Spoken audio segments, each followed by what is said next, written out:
ಸಾರಂಗಿಗೆ ಏನಾಗಿದೆ ನಿಮ್ಗೆ ಬಂದ್ಬಿಡ್ತೀನಿ, ಸಾರಂಗಿ ಪ್ರಶ್ನೆ ಮುಗಿಸ್ಬಿಡ್ತೀನಿ ಫಸ್ಟು. ನಾನು ಬ್ಯಾಚಲರ್ಸ್ ಪಾರ್ಟಿ ಇನ್ನು ಪ್ರೀಮಿಯರ್ ಶೋಲ್ ಇದ್ದೆ. ನಾನು ಪ್ರೀಮಿಯರ್ ಶೋಲ್ ಆದಮೇಲೆ ಅಲ್ಲಿ ಹೊರಗಿದ್ದೆ, ಫೋನ್ ಬಂತು. ಸರ್ ಅವ್ರು ರಿಕ್ವೆಸ್ಟ್ ಮಾಡ್ಕೊತಾರೆ, ನಿಮ್ಗೆ ತುಂಬ ಹೆಲ್ಪ್ ಆಗಿದೆ, ನನಗೆ ರಿಕ್ವೆಸ್ಟ್ ಮಾಡ್ಕೊತಿದ್ದಾರೆ, ಕೇಸನ್ನ ಕೊಡೋಕೋಬೇಡ, ಸೆಟ್ಲ್ ಮಾಡಿಬಿಡ್ತೀವಿ ದುಡ್ಡನ್ನ. ಸಾರಂಗಿಗೆ ಮಾಧವ್ ಮತ್ತು ಬೇರೆಯವರು ಟೀಮ್, ಡ್ರೋನ್ ಪ್ರತಾಪ್ ಟೀಮರು ಹೇಳಿರೋದು, ನಾವು ನಿಮ್ಗೆ ಅಮೌಂಟ್ ಸೆಟ್ಲ್ ಮಾಡಿಬಿಡ್ತೀವಿ, 28ಕ್ಕೆ ಸೆಟ್ಲ್ ಮಾಡ್ತೀವಿ, 30 ಎಲ್ಲ ಮಾಡಿಬಿಡ್ತೀವಿ, ಕಂಪ್ಲೇಂಟ್ ಕೊಡೋಕೋಬೇಡ, ಏನು ಮಾಡೋಕೋಬೇಡ ಅಂತ ಹೇಳಿದ್ದಾರೆ. ನನಗೆ ಇದು ಸ್ಟ್ರಾಟಜಿ ಅಪ್ಪ ಇದು. ಅದು ನಿಮ್ಮ ಮಾಧ್ಯಮದಲ್ಲಿ ಪ್ರಸಾರ ಮಾಡಿದರೆ ಅದೊಂದು ತಕ್ಷಣ ಅವರು ಒಪ್ಕೊಂಡಿದ್ದಾರಂತಲ್ಲ, ಈ ಥರ ಪ್ರತಾಪ್ ಹೊರಗಡೆ ಬಂದ್ರ ಮೇಲೆ ಮಾತಾಡೋಣ, ಇವಾಗ ಸುಮ್ಮನೆ ಅಂತ. ಮತ್ತೆ ಯಾಕೆ ಕಂಪ್ಲೇಂಟ್ ಕೊಡ್ತೀರಾ ನಾಳೆ ಹೋಗಿ? ಮತ್ತೆ ಯಾಕೆ ಕಂಪ್ಲೇಂಟ್ ಕೊಡ್ತೀರಾ ನಾಳೆ ಹೋಗಿ? ಯಾರ ವಿರುದ್ಧ? ಅವ್ರ ವಿರುದ್ಧ ನಾವು ಕೊಡ್ತೀರಲ್ಲ ಕಂಪ್ಲೇಂಟರು. ಸಾರಂಗು ಮತ್ತು ಆ ವ್ಯಕ್ತಿ ಉಪ್ಪಾರಪೇಟೆ ಪೊಲೀಸನ್ನು ಕೊಡ್ತೀನಿ ಅಂತ ಹೇಳ್ತಿರ್ತಾನೆ ಅವರು ನಾಳೆ. ಹೌದು, ಅವ್ರು ಹೇಳಿದ್ರು. ಆದರೆ ಇವ್ರು ಹೇಳ್ತಿರೋದ ಅಂದರೆ ಬರ್ತಾರೆ, ಬಂದ್ಬಿಟ್ಟು ಎಲ್ಲ ಕೂತ್ ಮಾತಾಡೋಣ, ಬಗೆಹರಿಸ್ಕೊಂಡು ಮಾತಾಡ್ಬೇಕಾದ್ರೆ ನಮ್ಮ ಅವನು ಒಂದು ಪಕ್ಷ ಮಾತಾಡಿದ್ರೆ ನಮ್ಮನೆ ಯಾಕೆ ಬರಬೇಕು? ಅವನು ನಮ್ಮನೆ ಆಡೋ ಉದಲೇತಾನೆ ಅವನಿಗೆ, ರೈಟ್?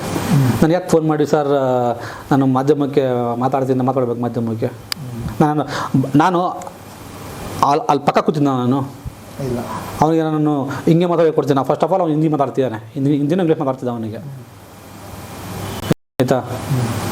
ನೆನ್ನೆ ಆಗಿರೋ ಮಾತುಕತೆಯಲ್ಲಿ ಅವನಿಗೇನೋ ಒಂದು ಭ್ರಮೆ ಹುಟ್ಟಿ ನನಗೆ ದುಡ್ಡು ಕೊಡ್ತಾರೆ ಅಂತ ಅವನು ಮತ್ತೆ ಬಕ್ರ ಆಗಿ, ಇಲ್ಲ ನಾನು ಹೇಳಿದ್ರೆ ಟೈಮ್ ಕೊಡ್ತಿದ್ದೆ ಅಂತ. ಇವನು ನಿಮ್ಮ ಮಾಧ್ಯಮದಲ್ಲೋ ಅಥವಾ ಯಾವುದೋ ಮಾಧ್ಯಮದಲ್ಲಿ ₹1 ನಾನು ಕೊಡಲ್ಲ ಅಲ್ಲ ಹೇಳಿದ್ದಾರೆ. ಕೆಲವೊಂದಿಷ್ಟು ಸಾಕ್ಷಿ ತೋರಿಸಿ, ಅಂದರೆ ಒಂದು ಇಂತಿಷ್ಟು ಅಮೌಂಟ್ 45 ಲಕ್ಷ, ನಾವು 65 ಲಕ್ಷ ಕೊಡುವಂಥದ್ದು ಏನಿಲ್ಲ, ಒಂದಿಷ್ಟು ಅಮೌಂಟ್ ಅಂತ ಕೊಟ್ಟಿದ್ರು ಸರ್. ನನಗೆ ಇಷ್ಟು ಅಲ್ಲ, ಅವನೇನು ಕೊಟ್ಟಿಯಾನ ಆ ಕಾಪಿ ನಿಮ್ಮ ತಗೊಂಡು ಇದೆ, ನನಗೇನು ಕಳಿಸಿದ ಆ ಕಾಪಿ ನಿಮಗೂ ಕಳಿಸಿದ್ದೀನಿ. ಇಂಥದ್ದಿದೆ ಅಂತ ಕಣ ಮೋಸ್ಟ್ಲಿ ಅದು.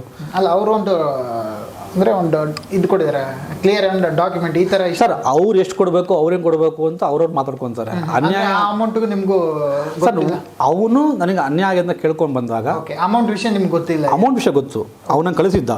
ಎಷ್ಟು ಅಂತ ಆ ಡಾಕ್ಯುಮೆಂಟ್ ನಿಮ್ಮ ಇದೆಯಲ್ಲ, ಅದು ನೋಡೋಕೆ ಹೋಗಲಿಲ್ಲ ಅವನ ಬಾಯಲ್ಲೇ. ನನಗೆ ಅಂದರೆ ಫಸ್ಟ್ ಏನಂದರೆ ಸರ್ ಎಲ್ಲ ಸೇರಿ 83 ಲಕ್ಷ ಅಂತ ಅವ್ನ ಬಾಯಲ್ಲಿದೆ. ವಾಯ್ಸ್ ರೆಕಾರ್ಡಿಂಗ್ ವಾಟ್ಸಪ್ ಮಾಡಿದ್ದೀನಿ, ಆಯಿತಾ? 83 ಲಕ್ಷ ಎಲ್ಲ ಸೇರಿ ಅವ್ನು ದುಡ್ಡು ಕೊಟ್ಟಿರೋದು 35 ಲಕ್ಷ ಚಿಲ್ಲರೆ ಏನೋ ಸೇರಿಕೊಂಡು EMI ಕೊಟ್ಟಿದ್ದೇನೆ, ಪ್ಲಾಟ್ ಎಲ್ಲ ಮಾರ್ಕೊಂಡಿದ್ದೀವಿ, ಅಪ್ಪರಪ್ಪ ಎಲ್ಲ ಇನ್ವೆಸ್ಟ್ ಮಾಡಿದ್ದಾರೆ, ರೈತ ತಕ ಎಲ್ಲರೂ ಒಂದು ಇಸ್ಕೊಂಡಿದ್ದೀವಿ, ಏನೋ ಫುಲ್ಲು ರೆಕಾರ್ಡಿಂಗ್ ಇದೆ. ಅದು ನಿಮ್ಗೆ ವಾಟ್ಸಪ್ ಮಾಡಿದ್ರಿ, ಅದು ಕೇಳ್ಕೊಂಬಂದಿವಿ ಫ್ರೀ, ಅದನ್ನು ಹಾಕ್ಬೋದು ಬೇಕಾದ್ರೆ ನೀವು ಅದರಲ್ಲಿ. ಒಟ್ಟಿಗೆ 83 ಲಕ್ಷ ನನಗೆ ಲಾಸ್ ಆಗಿದೆ ಎಲ್ಲ ಸೇರಿ ಅಂತ ಹೇಳ್ತಾನೆ. ನನಗಾಗಿರೋ ಲಾಸ್ 83 ಲಕ್ಷ ಅಂತ. ಅದು ಅವ್ರವ್ರು ಮಾತಾಡ್ಕೊಬೇಕು. ಅದನ್ನ ಅದು ಹೆಂಗೆ ರಿಕವರ್ ಮಾಡ್ಕೊಬೇಕಂದ್ರೆ, ಒಂದು ಅನ್ಯಾಯ ಆದಾಗ ಏನು ಮಾಡ್ತೀವಿ ನಾವು, 8 ತಿಂಗಳಿಂದ ಅವನಿಗೆ ತಥಾಸ್ತಿನ ಹೇಳ್ದ. ಆಯ್ತಪ್ಪ 8 ತಿಂಗಳಾದ ಅವ್ನು ನನಗೆ ಚೆನ್ನಾಗಿ ಹೇಳ್ದ, ಸರ್ ಇಷ್ಟು ದಿನ ಮಾತಾಡ್ತಾರೆ, ಏಕ್ ದಿನ ನನಗೆ ಫೋನ್ ಮಾಡಿ ನೀವು ಇದಕ್ಕೆ ಹೋಗ್ಬೇಡ, ಪೊಲೀಸ್ಗೆ ಹೋಗ್ಬೇಡ, ಮಾಧ್ಯಮಕ್ಕೆ ಹೋಗ್ಬೇಡ, ಸೆಟ್ಲ್ ಮಾಡಿಬಿಡ್ತು ದುಡ್ಡನ್ನ ಬಾ ಅಂತ ಹೇಳ್ತಿದ್ದಾರೆ. ಅವ್ನು ಹಂಗಂದ್ರೆ ಅವ್ನು ಅಲ್ಲಿಗೆ ಹೋಗ್ಬೇಕಾಯ್ತು ಅಂತ ಮತ್ತೆ ಬಂದ. ಸೆಟ್ಲು ಮಾಡ್ತಾರೆ ಅಂದಮೇಲೆ ಯು ಹ್ಯಾವ್ ಗಾನ್.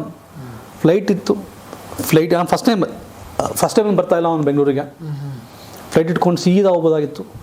ನಾವು ಬೆಳಗ್ಗೆ 7:30 ಒಂದ್ಸಲ ಫೋನ್ ಮಾಡಿದಾಗ ಒಂದು ಮೊಬೈಲ್ ನಾನು ಸುಮ್ಮನೆ ಆಗ್ಬಿಟ್ಟೆ. ಆಮೇಲೆ ಅವ್ರು ಸೆಟ್ಲ್ ಆದರೆ ನಾವ್ಯಾಕೆ ಬರಬೇಕು? ಈಗ ಮಿಯಾ ಬೀವಿ ರಾಜಿ ಇತ್ತು ಕ್ಯಾಕರಾಗ ಖಾಜಿ ಅಂತ ಹೇಳ್ತಾರೆ. ಗಂಡ ಹೆಂಡತಿ ಒಂದಾದ್ಮೇಲೆ ನಮಗೇನು ಕೆಲಸ? ಹೋಗಿರೋ ಅವ್ನಿಗೆ ಮತ್ತೆ ಬಂದ ಇಲ್ಲಿ ಅಗತ್ಯ ಏನಿತ್ತು? ಅವನಿಗೇನು ಮಾಧ್ಯಮ ಹಿಂದೆ ಬಿದ್ದೀರಾ? ಇವ್ರ gone directly to wherever you want to go ಅಲ್ಲ, ಹೋಗ್ಬಿಟ್ಟು ಅಲ್ಲೇ ಹೋಗಿ. ಇಲ್ಲಾಕೆ ಬಂದ ನಮ್ಮ ತಗ? ಮತ್ತೆ ನಾನು ನೈಟೇ ಅವ್ರಿಗೂ ಸೆಟ್ಟಿಂಗ್ ಆಗಿದ್ರೆ ಇಲ್ಲಿ ಮಾಧ್ಯಮಕ್ಕೆ ಬಂದು ಮಾತಾಡೋದೇನಿತ್ತು? ನಾವು ಅವನಿಗೆ ಟ್ರ್ಯಾಕ್ ಮಾಡ್ತಿದ್ವಿ ಅವನಿಗೆ, ರೈಟ್? ಇದೊಂದು 83 ಲಕ್ಷ ಅಂತ ಹೇಳಿದ್ರೆ 83 ಲಕ್ಷ ಅವ್ನು ಹೇಳೋ ಪ್ರಕಾರ. ಅವ್ರು ಹೇಳ್ಬಾರ್ದು, ಅದು ನಿಮ್ಮ ಸುಮ್ಮನೆ ಹೇಳಿದ್ದು ಕೇಳಿಸ್ಕೊಂಡಿದ್ದ ಅಥವಾ ನೀವು ಏನಾದರೂ ಚೆಕ್ ಮಾಡಿದ್ರೆ ಆ ಥರದ್ದು? ಅವನು ಏನು ಕೊಟ್ಟಿದ್ದ ಅದನ್ನು ಕೋಟ್ ಮಾಡಿದ್ದೀವಿ. ನನ್ನೇ ನಾವು ಮೀಡಿಯಾದಲ್ಲೂ ಮಾತಾಡೋದಾಗಲ್ವಾ, ಅವನ ಪರವಾಗಿ ಆಥರೈಸ್ ಇರೋ ಅದನ್ನು ಅಷ್ಟೇ ಹೇಳಿದ್ದೀನಿ. ಇದು ಅವರ ವರ್ಷನ್ನು ಅವನ ಬಾಯಿಂದ ಹೇಳಿದ್ದೀನಿ.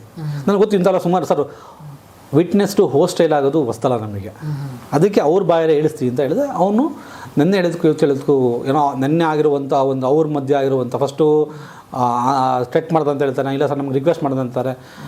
ಮಾಧ್ಯಮ ಬೆಳಗ್ಗೆ ಒಪ್ಕೊಂಡಲ್ಲ, ಅಟ್ಲೀಸ್ಟ್ ಸರ್ ನಿಮ್ಮ ಮೂಲಕ ಮಾಧ್ಯಮ ಮೂಲಕ ಒತ್ತಡ ಬಂದಿದ್ದಕ್ಕೆ ಅಟ್ಲೀಸ್ಟ್ ನನಗೆ ಅವರು ದುಡ್ಡು ಕೊಡ್ತೀನಿ ಹೇಳ್ತಿದ್ದಾರೆ, ಹೇಳಿದ್ರೆ ಟೈಮ್ ಕೊಡ್ತೀನಿ, ಅವ್ನಿಗೆಲ್ಲ ಚಾನ್ಸ್ ಇದೆ ಅಂತ ಹೇಳ್ತಿದ್ದಾರೆ. ಅದು ಒಂದು ವೈಯಕ್ತಿಕ.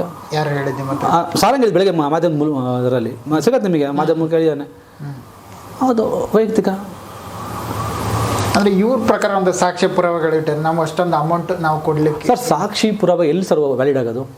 ಕೋರ್ಟಲ್ಲಿ ಮಾಡಲಿ, ನಾನು ಹಾಕ್ತೀನಿ. ಅವರು ಫೈಟ್ ಮಾಡಲಿ, ನಾವು ಫೈಟ್ ಮಾಡ್ತೀವಿ. ಮಾಡಲಿ ಸರ್, ನನ್ನ ಯಾಕೆ ಮಧ್ಯೆ ತರ್ತೀರಾ? ನನ್ನನ್ನು ನಾನು ಫೈಟ್ ಮಾಡ್ತೀನಿ ತಾನೆ. ನಾನು ಅವನ ಥರ ಡಿಫಾಮೇಷನ್ ಕೇಸ್ ಆಗ್ತೀರಿ ಅಂತ ಸುಮ್ಮನೆ ಕೂತಿದ್ದೆ ನಾನು. ಮಧು ಬಂದರು ಬೆಳಗ್ಗೆ, ನಗು ಬರ್ತಾಯಿತ್ತು. ಮಧು ಹೇಳ್ತಾ ಇದ್ದ, ಸರ್ ನೀವು ಸರ್ ಕರೆಕ್ಟಾಗಿ ಮಾಡಿದೆ ಕೇಸು ಅಂತ. ನನಗೆ ಡಿಫಾಮೇಷನ್ ಕೇಸ್ ಅಂತ ಆಗಿಬಿಟ್ಟು ಜುಲೈ ಆಯ್ತು. ಸರ್ ಏನು ಸರ್ ನೀವು ಮಾಡಿಲ್ಲ ಸರ್ ನಾನು ಅಂತ ಹೇಳ್ದ.